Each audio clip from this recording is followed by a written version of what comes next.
let me tell you something you might not know. In the past, wakes lasted as long as a candle burned. Literally, the candle was lit next to the body, and when it went out, it was time to bury and move on. That's why it's called a wake. I met a woman who took years to understand this. Her name is Helena. She's 43 years old, has 2 children, and spent most of her adult life sitting at emotional wakes that nobody but her could see. Wakes for marriages that ended, careers that died, versions of herself that no longer existed. Her story marked me because I realized something. Helena was me. Helena was you. Helena is all of us when we refuse to let go of what has already ended. And what she did to leave that place can change the way you see your own life. Helena got married at 22. It was the kind of marriage everyone thought looked beautiful from the outside. He was attentive at first, she was dedicated, but over time, something died. It didn't happen all at once. It was gradual, like a candle going out without you noticing. By 30, Helena no longer recognized the man she shared a bed with. Conversations had become logistics. Who picks up the kids? Who pays the bill? Who solves the problem? Affection had become protocol. She felt it, but didn't admit it, because admitting the marriage was over meant admitting she had failed. So she stayed. She stayed for 8 more years. 8 years holding awake, revisiting the good moments from the beginning in her head, trying to understand where she went wrong, what she could have done differently. She went to bed every day next to a body that had no life anymore, waiting for a miracle to bring it back. But miracles don't work like that. When the divorce finally happened, Helena thought she would feel free, but she didn't. She felt guilty, as if she had killed something with her own hands. And worse, she remained emotionally married for 3 more years. She kept asking herself if she had made the right choice. She kept imagining alternative scenarios. She remained stuck at that wake, even after everything had been officially buried.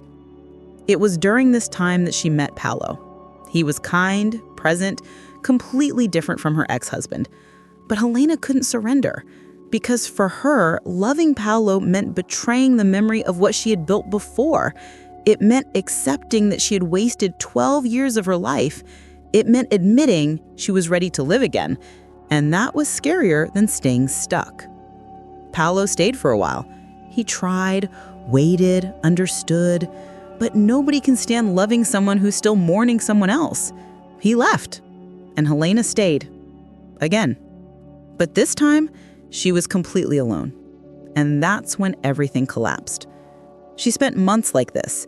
She'd wake up, go to work, come back, sleep, repeat. She had no energy for anything else. The kids noticed, but she pretended everything was fine. She had become a professional at pretending. But inside, Helena was disappearing. She wasn't living. She was just existing next to emotional corpses. It was on an ordinary Tuesday that something changed. Helena was driving to work and heard a song on the radio, a song that she and her ex-husband used to listen to. And for the first time, instead of crying, she felt angry. Angry at him? No, angry at herself. Angry for having wasted so much time trying to resurrect something that had been dead for years. She pulled the car over to the shoulder and cried. But it wasn't the crying of someone suffering. It was the crying of someone finally waking up. She realized she had spent years waiting for someone or something to come save her, for her ex-husband to come back different, for Paolo to insist more, for the kids to make her feel less empty. But nobody could do that for her. Helena understood that day that she was both the gravedigger and the body, that she had died emotionally a long time ago and was refusing to have her own funeral. Because burying meant accepting the void. It meant having nothing left to cling to. It meant having to rebuild from scratch. And that was terrifying. But there, on that shoulder, with swollen eyes and the radio still playing, Helena made a choice. She decided she was going to have the funeral, that she was going to mourn properly, feel the pain properly, and then get up properly. Because she realized something simple but devastating. While she was busy suffering over what ended, she had no space to live what could still be. The first thing Helena did when she got home that day was take down all the wedding photos from the walls. Not out of anger, but out of honesty. Those photos no longer represented who she was. They represented who she had been, and she needed to make that distinction. She got a box and stored everything. Photos, letters, mementos. Put them at the bottom of the closet. She didn't throw them away because that was still part of her story. But she also didn't leave them in sight anymore, as if that was still her life. That was her first farewell ritual. Small, but powerful. Then, Helena did something she had never done before. She wrote a letter to herself. A letter to the 22-year-old Helena who had gotten married full of dreams. She thanked her for trying, forgave her for it not working out, and said goodbye. She cried as she wrote, tore the letter into small pieces and threw them away, and with each piece, she felt a weight lifting. But the hardest part wasn't saying goodbye to the marriage. It was saying goodbye to the version of herself that existed within that marriage. The Helena who cooked on Sundays waiting for compliments that never came. The Helena who read self-help books trying to be a better wife. The Helena who believed love was infinite sacrifice. That Helena needed to die so a new one could be born. And then came the void, that immense void we spend our whole lives trying to avoid. Helena would wake up in the morning and no longer knew who she was, because she had spent so much time being a wife, being a mother, being what others needed, that she had forgotten to be herself. In the first months, she tried to fill the void quickly. She went out with friends, downloaded dating apps, signed up for courses, but nothing worked. Because she was trying to patch a hole without first cleaning it. And a hole with debris inside doesn't become solid foundation. It was her therapist who suggested something different. Instead of running from the void, inhabit it. Helena thought that was absurd at first. What do you mean, inhabit the void? But she tried. She started waking up half an hour earlier every day just to be in silence. No phone, no radio, nothing. Just her and the void. The first few weeks were agonizing. Her mind screamed, pulled her to the past, invented future problems, anything to avoid staying there in the empty present. But Helena persisted, and gradually, something began to happen. The void began to speak.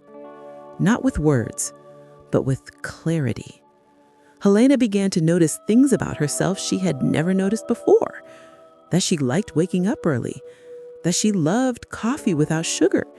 That she wanted to learn to play guitar but had never tried because her ex-husband thought it was a waste of time. Small things, but they were hers. Genuinely hers. And it was from these small things that Helena began to rebuild herself. She bought a used guitar, started taking online lessons. At first, it was horrible. Her fingers hurt, the notes came out wrong, but she didn't give up. Because it wasn't about playing guitar perfectly. It was about discovering she could start new things. That she wasn't just the sum of the things she had lost. Helena also created a ritual that changed everything. Every Friday night, she lit a candle and watched it burn for an hour. It was her moment to check. Where in my life am I still holding awake? Where am I still stuck in something that has already ended? And when she identified it, she took a deep breath and mentally threw it into the candle's flame. Some weeks, it was the memory of an argument. Some weeks, it was the expectation of how she thought life should be at 40. Some weeks, it was guilt for not being the perfect mother. And each time she threw something into the flame, she felt lighter. 6 months after that day on the shoulder, Helena was different. Not healed, not perfect, but alive. Genuinely alive. She had learned something essential. Letting go isn't forgetting, it's giving dignity to what was, without letting it occupy the space of what can still be. Paulo came back looking for her. He wanted to try again. But this time Helena said no. Not because she didn't like him, but because she had learned that before loving someone again, she needed to learn to be whole alone. And she was still in that process. She was rebuilding. And rebuilding has no deadline. It has its own rhythm. Today, Helena still has difficult days. There are days when longing tightens, when loneliness hurts, when she questions whether she made the right choices. But the difference is that now, she no longer lives in those places. She visits, feels, respects, and leaves. Because she learned that feeling isn't the same as being stuck, that remembering isn't the same as living in the past, that honoring memory isn't refusing the present. Helena's story isn't extraordinary.